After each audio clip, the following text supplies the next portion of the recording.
Grazie per averci prestato questo luogo, grazie per essere venuti a questa serata. Se conviene parlare senza coso perché va e viene la voce. Tenendolo verticale.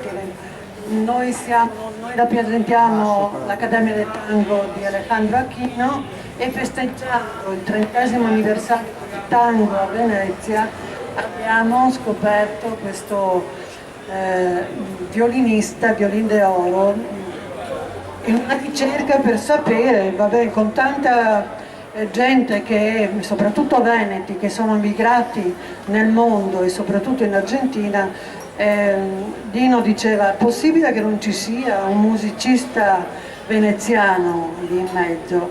E allora si è messo a cercare ed ha trovato. La storia comincia così, comincia vicino al municipio. Una donna con un bambino in braccio incontra un'altra donna, gli dice: porta questo bambino, denuncialo, fallo all'anagrafe, vallo dare all'anagrafe, io non lo posso riconoscere, vallo a dare all'anagrafe. E quindi questa donna va all'anagrafe, dà il nome di questo bambino, Manlio, e il cognome, come tutti i bambini non riconosciuti, diventa Indetti. L'ufficiale dell'anagrafe lo registra e poi lo consegna alla Ruota della Pietà. Questo bambino aveva dei vestiti un po' particolari che l'ufficiale di anagrafe aveva segnato sul suo libro. Aveva delle camiciole, una cuffietta, una copertina, tutte segnate con dei puntini. Dopo 10 giorni che Manlio arriva alla Pietà, si presenta una donna a riconoscere il figlio e dice: questo è il mio bambino, dà la descrizione dei vestiti e lo riconosce e lo porta con sé.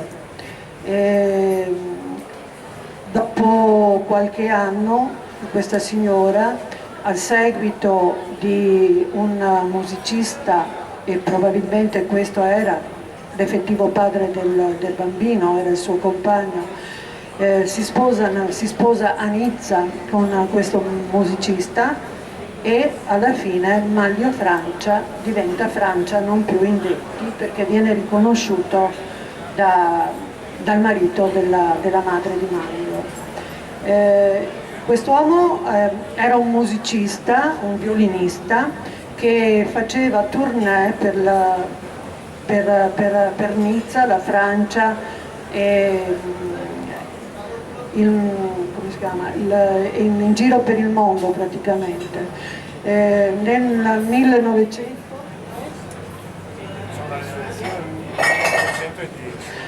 1910 comincia ad andare in Argentina, fa andata e ritorno, Argentina, Nizza e Italia, e poi quando allo scoppio della prima guerra mondiale questa famiglia si ritrova in Argentina e non torna più in Italia.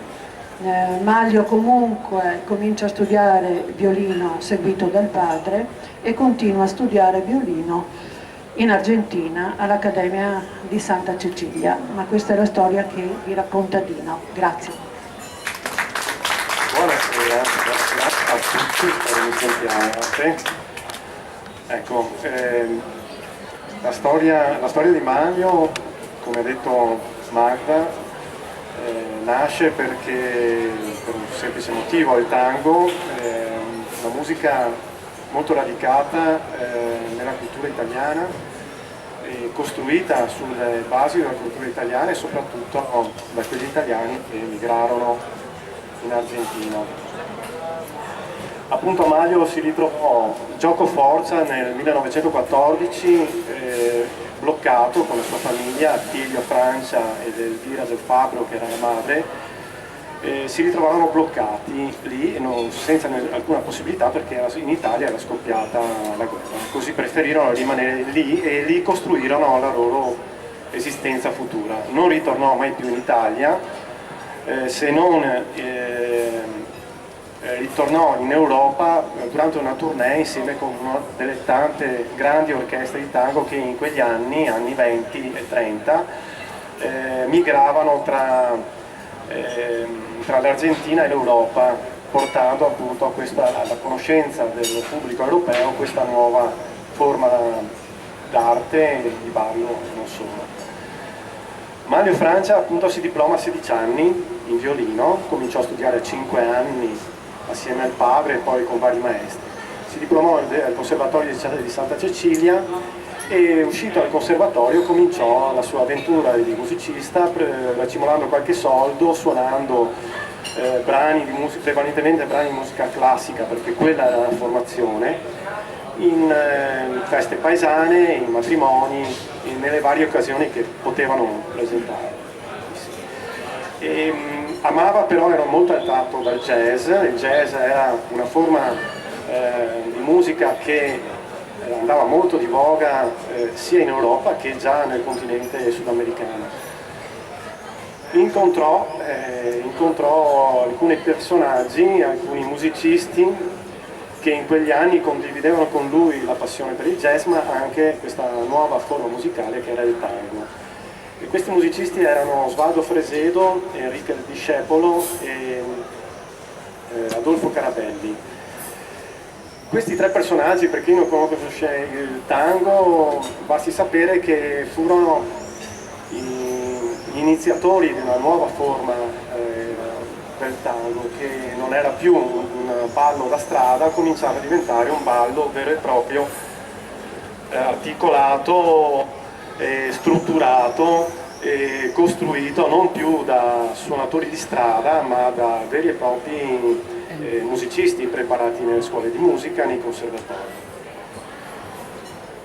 Da questa, che fu poi una grande e profonda amicizia che continuò negli anni tra questi musicisti, si verificò l'esigenza di registrare nei dischi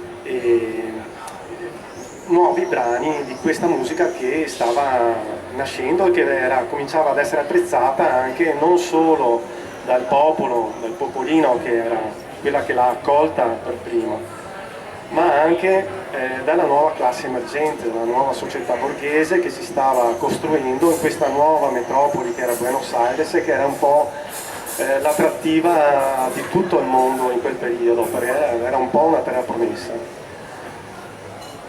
Insieme a Fresedo e a Carabelli e ad altri musicisti valenti costituirono l'orchestra tipica Victor. Questa orchestra aveva la caratteristica di non essere mai apparsa in pubblico, ma aver registrato un quantitativo enorme di brani, 444 brani in poco più di un decennio, e tutti brani inediti, costruiti da questo gruppo di orchestrali, tra i quali appunto contribuirono grandi nomi come De Caro, oltre che Fresedo, De Caro, Carabelli, Fresedo e tanti nomi che adesso non sto qui ad elencarvi, anche perché sarebbe lunga la storia. Quindi Manlio cos'ha di caratteristico?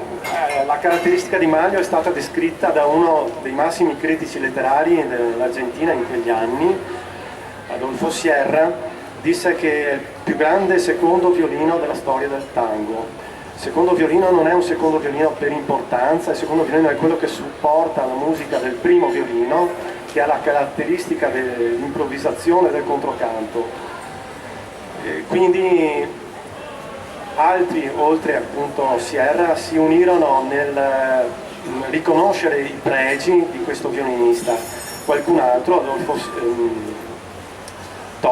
Giorgio Torri, lo definì un violin d'oro. Quindi grandi riconoscimenti in America che lo portarono appunto ad essere apprezzato in molte altre formazioni orchestrali.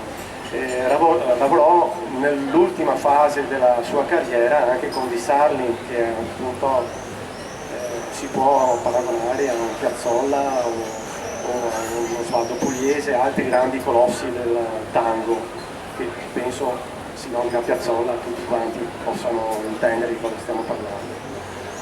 Lui ha suonato con tutti, basta fare una piccola ricerca in internet, lo si trova in tutte le formazioni di tango come violinista. Come autore compose alcuni brani, circa una ventina, forse più, registrati tutti appunto con l'etichetta Victor, che era praticamente RCA della compagnia americana. Oltre a questo si può dire che Manlio Francia ha avuto sì un riconoscimento grande in Argentina, ma qui in Italia, particolarmente a Venezia, che è la sua città, è praticamente sconosciuto, e dispiace dirlo, sconosciuto anche dal mondo tanghero, da quelli che ballano e amano questo ballo. Noi tangheri balliamo su brani degli anni 20 fino agli anni 40, dove che moltissime volte c'è il suono del suo violino di sottofondo, e questo ahimè è un po' una pecca nostra. Quello che l'Accademia del Tango insieme a Magda, a Manu e me stiamo facendo è quello di portare a conoscenza il più possibile la figura di questa persona, perché siano riconosciuti i meriti. Siamo stati in regione, al Consiglio Palazzo Ferrofini, Consiglio regionale, in Municipalità Venezia, portando appunto a questo progetto. Lavoriamo assieme ad un gruppo di veronesi, musicisti, che stanno assieme a noi facendo una ricerca di questo tipo, allargandola a tutti musicisti veneti, tra i quali spicca la figura di Mario Battistella, che fu il paroliere di Gardel, di Carlos Gardel, e assieme appunto perseguiamo questa strada, quella di rendere massima conoscenza al pubblico del territorio, del Veneto, di Venezia, di questi musicisti, cercando che come ultimo fine che la cittadinanza ne dia riconoscimento dei meriti che si sono guadagnati sul campo nel corso degli anni.